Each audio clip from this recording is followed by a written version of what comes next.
Welcome back to another video. My name is Abby, and on this channel I help people to consciously create their life with practical spirituality. So on today's video, we're going to talk about how to stop comparing yourself to other people and start feeling worthy. Before we jump into this video, I want to let you know if you have been interested in working with me one-on-one, I am still offering my donation-based sessions, meaning that there is a $30 minimum payment. And if that's what you have right now, that's great. If you want to give more, you can do so in the tip option. Either way, if you want to book a session, don't worry about whatever phone number it is. Just make sure to leave your Skype ID. And if this resonates for you and you want to work through your specific situation so that you can start moving out of whatever it is that's blocking you and move into your true power, go ahead and click the link and follow the instructions.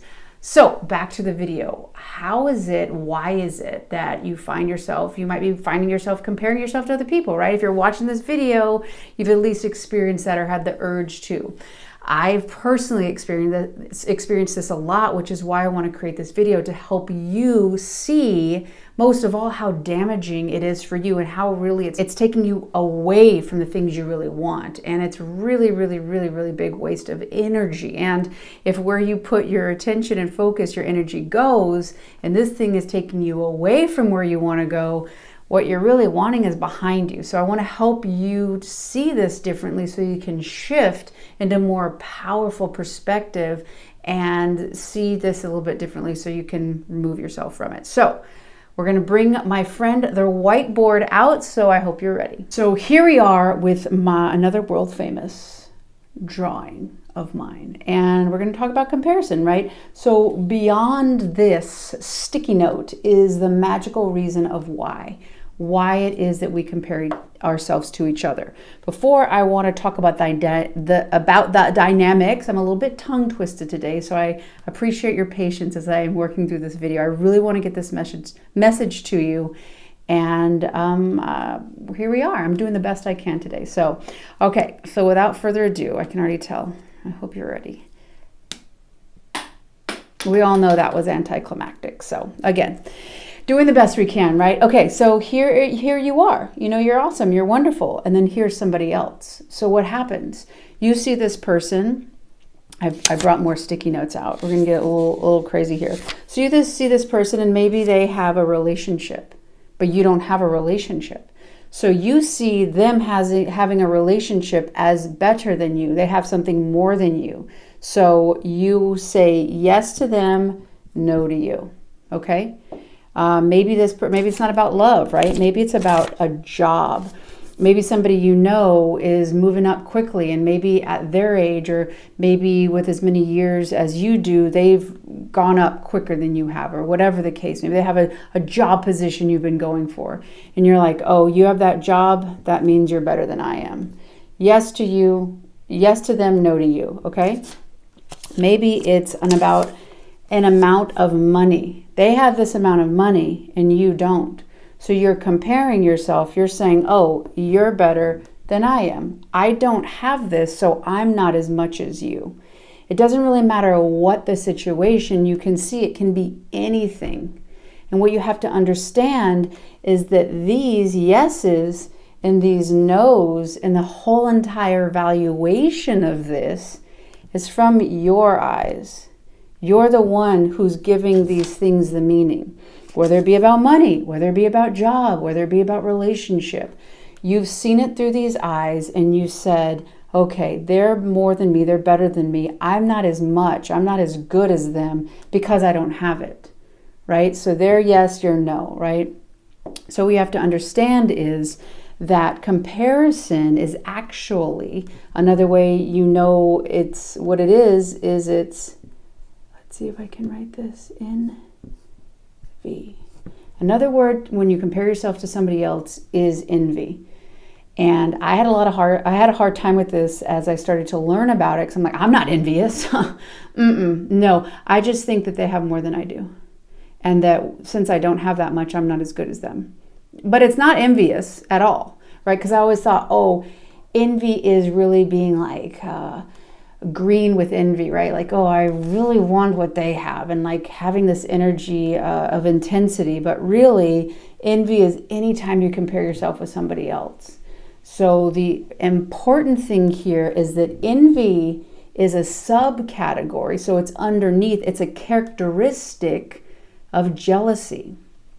And again, I had a really big problem with this too, because I thought, okay, I did identify as a jealous person, and I do have a black belt in jealousy. If you ever need to know some highly jealous things, I can share a lot of different stories with you. However, when I became aware of my behavior, and more importantly, why I was behaving that way, it helped me to see myself and become more aware of myself when I had been blind before.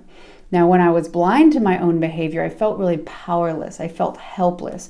I felt, why are all these people getting these things and I can't? And I felt every time I saw somebody else get it, it felt like I had less because they had something. And again, it wasn't until I started realizing that I was the one handing out the meaning. I was the one making them better, making them more importantly, me not enough, me not good enough because I didn't have XYZ. If I had XYZ, then I would be good enough. Then I could have the relationship. Then I could have the money. Then I could have the job.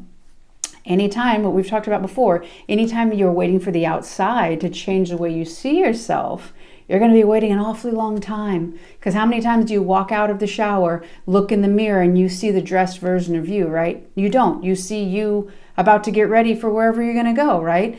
As you start to dress yourself and put on the different clothes and get yourself ready, that's when you see the reflection change. So as long as I left the dynamic that I wasn't as much as them because I didn't have XYZ, what I was sending out and what I was seeing was my own lack.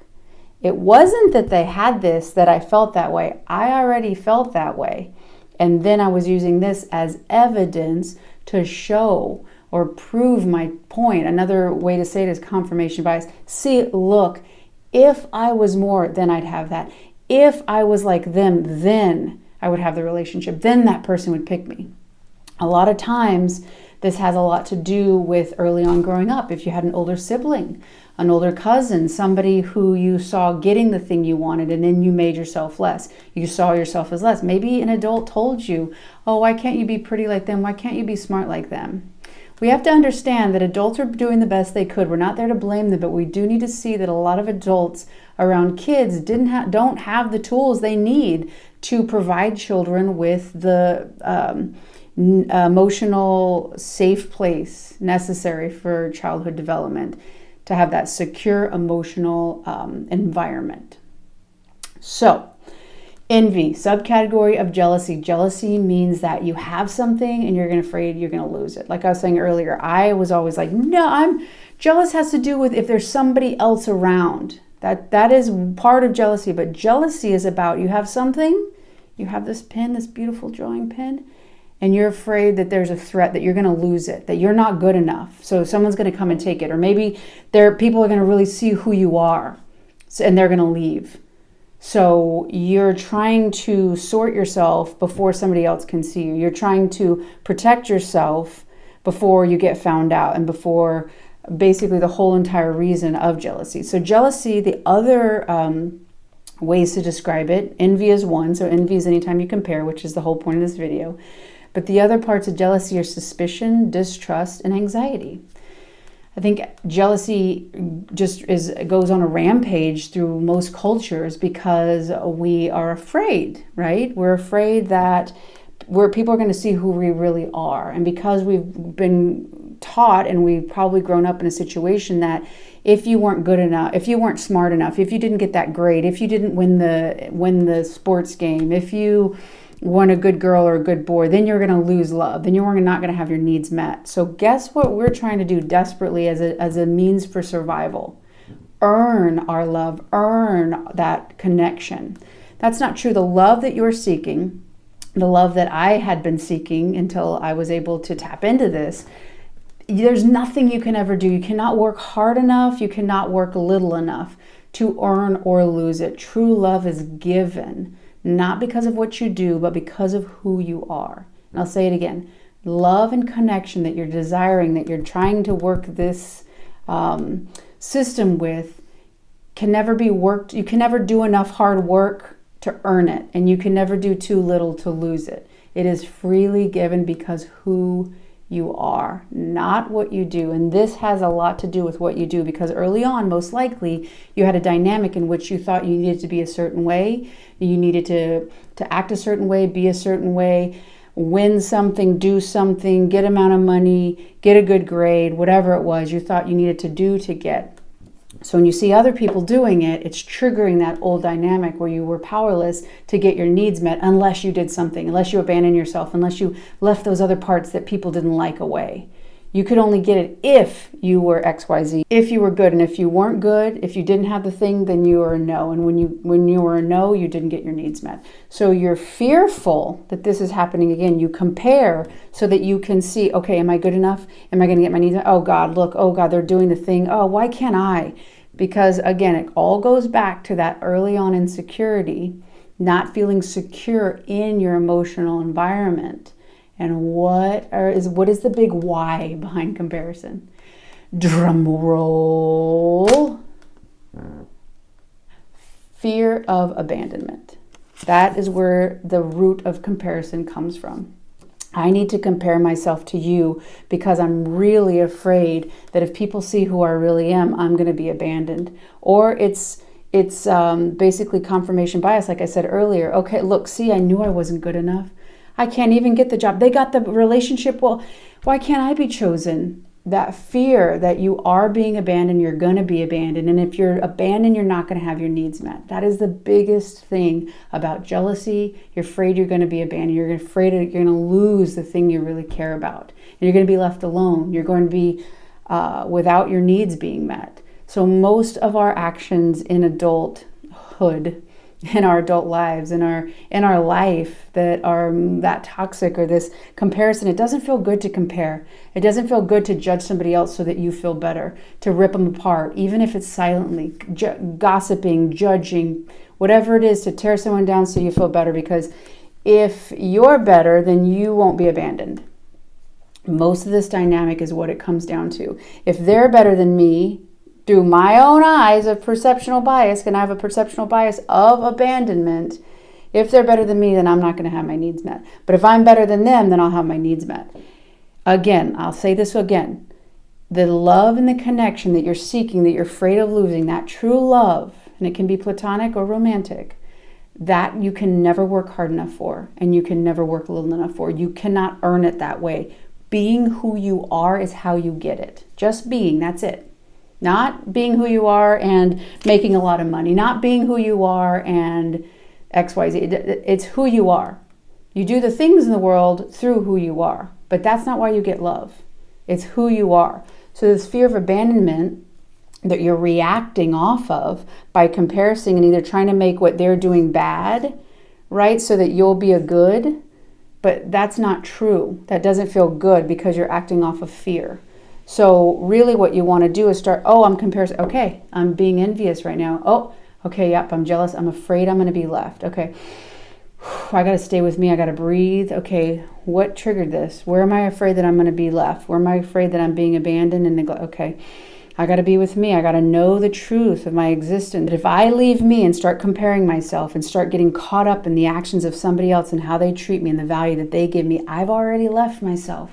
So the one thing I'm afraid of, my fear of abandonment, I did it to myself. And I'm going to feel that loneliness. I'm going to feel that lack because I first abandoned myself. And what am I going to see a reflection of?